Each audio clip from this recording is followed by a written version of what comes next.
नमस्कार सर्वांना. कसे आहात सर्वजण? आनंदात ना? आनंदात आणि मजेतच राहायचं. तर आपला आजचा हा व्हिडिओ आहे दिवाळी, भाऊबीज, पाडवा साजरी करण्याचा म्हणजेच सेलिब्रेशनचा. व्हिडिओ टाकण्यासाठी थोडासा उशीर झाला तर सर्वांना माफी मागते. पण सर्वांनी हा व्हिडिओ पूर्ण बघा, नक्की बघा अशी मी सर्वांना विनंती करते. तर दिवाळी म्हणजे काय? तर आपल्या संपूर्ण भारतातला एक आनंद उत्सवच म्हणूयात. प्रत्येकाला दिवाळी हा सण हवाहवासा वाटतो, आवडीचा वाटतो. प्रत्येकजण दिवाळी म्हटलं की 15 दिवस अगोदरच खरेदीची प्रत्येकाला आतुरता लागते. खरेदी झालं की मग घराची साफसफाई असते. त्यानंतर बरेच जण फराळाचं बनवतात. फराळामध्ये वेगवेगळ्या प्रकारचे पदार्थ बनवतात. बरेच जण कुणी सुट्ट्या लागल्याचा आनंद म्हणून गावी जातात. गावी जाऊन दिवाळी एन्जॉय करतात. त्यामुळे काय आहे की संपूर्ण भारतभर दिवाळी हा सण प्रत्येकजण आपल्या आपल्या पद्धतीने, वेगवेगळ्या पद्धतीने साजरा करतात. आनंदात, उत्साहात साजरा करतात. आपल्या आपल्या नातेवाईकांना भेटतात.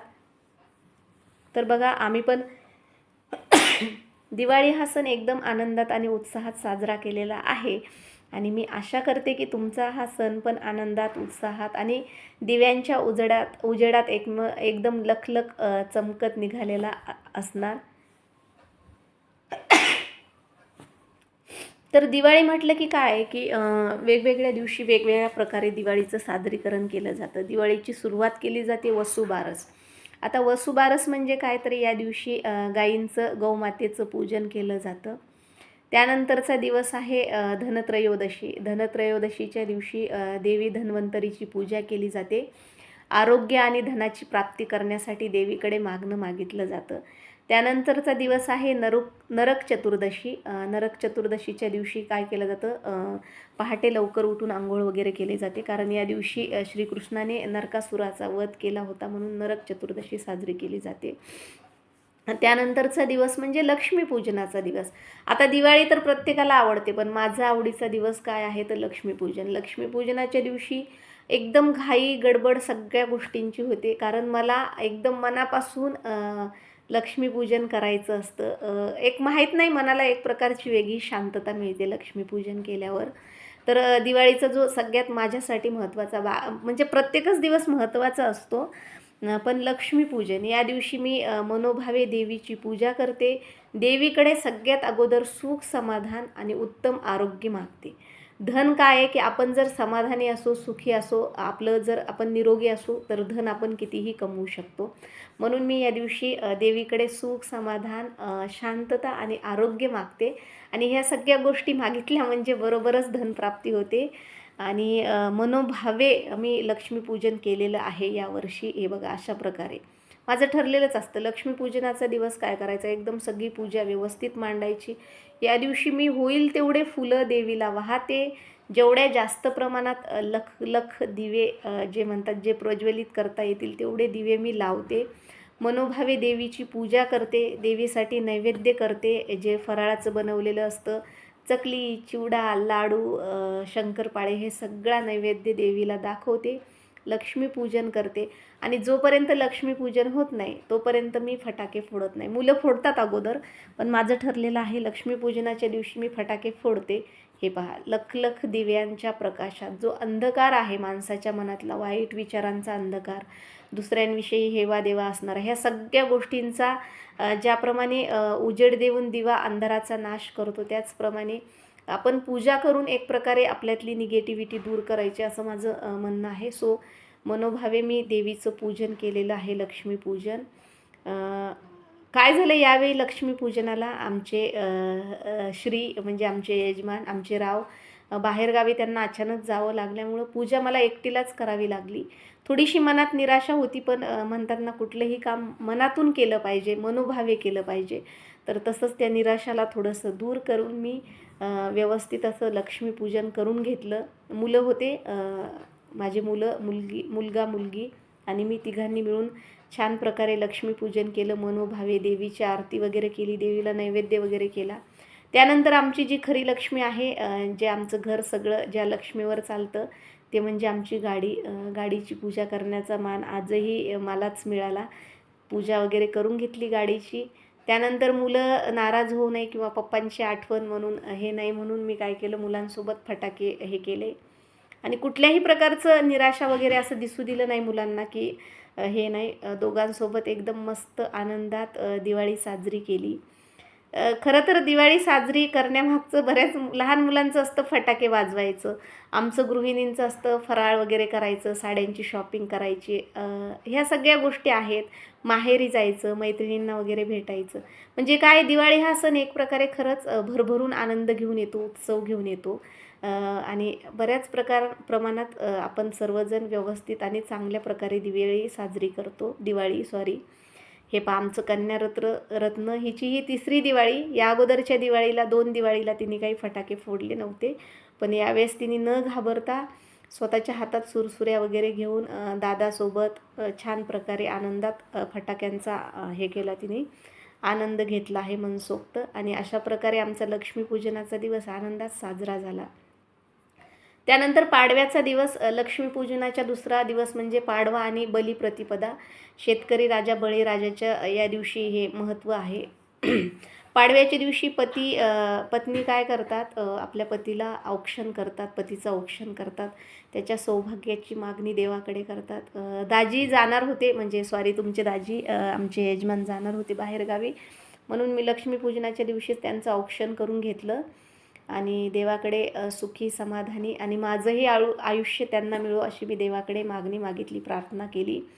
आणि भांडून भांडून त्यांच्याकडून एक गिफ्ट घेतलं. हक्काचं आहे ते तर मी मागणारच. आणि अशा प्रकारे बघा, पाडव्याचं साजरीकरण मी लक्ष्मीपूजनाच्या दिवशीच करून घेतलं. आता लक्ष्मीपूजनानंतरचा पाडव्याच्या नंतरचा दिवस म्हणजे भाऊबीज. भाऊबीज म्हणजे काय, एक प्रकारे आपल्या भावांना लुटायचं. नाही, बहीण भावाचं नातं म्हणजे सगळ्यात चांगलं नातं, जगातलं सगळ्यात एक वेगळं नातं कोणतं, तर बहीण भावाचं नातं. थोडंसं भांडखोर, थोडंसं प्रेमळ, आणि कसं थोडंसं आहेच मैत्रीचं समजूयात आपण. तर भाऊबीजेसाठी मी इथंच भावांना बोलवून घेतलं होतं माझ्याकडे. मस्तपैकी पनीरची भाजी, चपाती, भात आणि दिवाळीत केलेलं फराळ, हे अशा प्रकारे मस्त जेवण भावांसाठी केलं होतं मी. यावेळेस झालं असं की आमचे दोन्ही बंधुराज सोबत नाही आले. मोठे बंधू थोडे लवकर आले आणि लहान बंधूंना कुठलं तरी भाडं भेटलं होतं, म्हणून त्यांना यायला जरा उशीर झाला. मग रिषभनेच मोठ्या मामाला कंपनी दिली आणि दोघांनी मस्त जेवणं केले मामा भाच्यांनी. प्रिशा मॅडमचा होतं, म्हटलं धिंगाणं नको म्हणून तिला मोबाईल देऊन एका साईडला बसवलं. नाही तर ही खेळत असते तेव्हा हिचं कुणाच्या ताटात पाय जाईल किंवा कुठं काय हे होईल म्हणून भरोसा नसतो. तर अशा प्रकारे आमच्या मोठ्या बंधुराजचं आणि रिषभचं जेवण झाल्यानंतर औक्षणासाठी मी तयारी केली. रांगोळीच्या ऐवजी मी फुलांची रांगोळी काढली, कारण मी रांगोळी हातात घेतली की प्रिशा काय करते तुम्ही पाहिलेलंच आहे सर्वांनी. तर अशा प्रकारे बघा, भाऊबीजेचा हा जो सण आहे, भावाच्या निरोगी आरोग्यासाठी, त्याचबरोबर भावाला सुख समाधान शांती मिळण्यासाठी भावाचं औक्षण केलं जातं, किंवा दीर्घायुष्यासाठी म्हणा औक्षण केलं जातो. आणि वर्षभरातला एकदाच येणारा सण आहे भाऊबीज, दिवाळी. म्हणून काय की मनोभावे जेवढं होईल चांगल्या प्रकारे तेवढ्या प्रकारे मी भावांचं औक्षण करते, बोलवते. त्यांनी जे गिफ्ट आणलेत स्वतःहून ते मी स्वीकारते. कधीही भांडत नाही किंवा हे आवडलं नाही ते आवडलं नाही असं कधीही न म्हणता मी काय करते, स्वीकार करते. कारण ते मला माहिती आहे प्रेमानेच आणतात.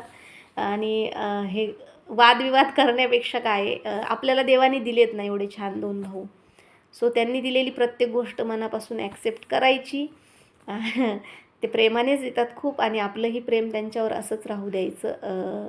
आणि हे आमच्या बंधुराजनी आम्हाला गिफ्ट दिलं छानपैकी, आम्ही त्याचा स्वीकार केला. जसं मी भावाला ओवाळलं तसं प्रिशाचं चालू होतं, मला पण दादाचा जय जय बाप्पा करायचा, मला पण दादाचा जय जय बाप्पा करायचा. आणि मग प्रिशानेही रिषभदादाचं औक्षण केलं. आता प्रिशाचं औक्षण करणं म्हणजे जरा न्यारच आहे. तांदूळ टाकायचे म्हणजे एकदम टोपी बाजूला करून डोक्यात तांदूळ ओतायचे. अक्षता आणि टिकटिक लावायचं, म्हणजे गंध लावायचं, म्हणजे सगळं हिचं काही वेगळंच असतं, हिच्या मापानुसारच असतं. पण तरीही तिने बघितलं होतं मी कसं ओवाळत होते, आणि त्याचप्रमाणे तिने रिषभदादाला ओवाळलं. रिषभदादाचं तिने औक्षण केलं. यांचं कसं आहे, तुझं माझं जमेना, तुझ्या वाचून करमेना, दादा दादा, आणि दर 2 मिनिटाला दादासोबत भांडण. आणि प्रिशाने बघा, यावेळेस तिने खाऊ घातली दादाला पेढा, नाहीतर तिचं असतं दादा करतो आणि हीच खाऊन घेते.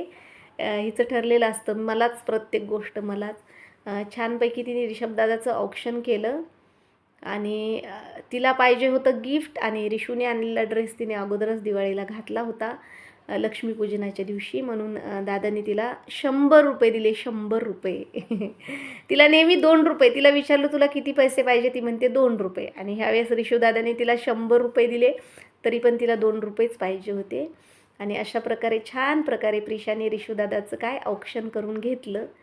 रिशूचं औक्षण झाल्यानंतर माझा जो छोटा भाचा आहे समर्थ, चिकू, त्याचं मी औक्षण केलं. आणि चिकूची एक गंमत सांगते. त्याचे पप्पा घरी नव्हते, म्हणजे माझा छोटा भाऊ घरी नव्हता, आणि चिकूला थोडंसं वेगळं वाटत होतं, कारण मी त्याचं औक्षण करणार होते आणि तो द्यायला गिफ्ट नव्हतं. तर तो मला म्हणतो कसा, आत्या आत्या तुम्हाला ओवाळून घ्या, मी ना पप्पा आल्यानंतर तुझं गिफ्ट देतो, प्रिशाचं गिफ्ट देतो. मला थोडंसं हसायला वाटलं आणि म्हटलं की बघा हे आजकालचे मुलं किती हे ना, म्हणजे यांचं ठरलेलंच आहे की गिफ्ट ओवाळणी म्हणजे गिफ्ट द्यायचंच म्हणून. ही पहा आमच्या मोठ्या बंधुराजने सुंदर अशी साडी आणलेली आहे. आता आमचे छोटे बंधुराज थोडेसे उशिराच आले. मग अगोदर जेवण न करता अगोदर आम्ही त्यांचं औक्षण करून घेतलं. हे पहा, याचं माझं कसं आहे, थोडंसं खोडकर चालूच असतं एकमेकांना चिडवणं प्रत्येक गोष्टीवरून. आम्ही जवळजवळ राहतो म्हणून एकमेकांना टोमणे देणं, चिडवणं चालूच असतं. पण बऱ्याच वेळा बऱ्याच गोष्टींमध्ये मला ह्याचं खूप सहकार्य लाभतं, मदत होते. असू देत, बहीण भाऊ असतातच एकमेकांना मदत करण्यासाठी, एकमेकांना थोडंसं भांडण करण्यासाठी. तर अशा प्रकारे मी छोट्या बंधूचं पण औक्षण केलेलं आहे. एकंदरीतच यावर्षीची दिवाळी दरवर्षीप्रमाणे छान मजेत आनंदात गेली.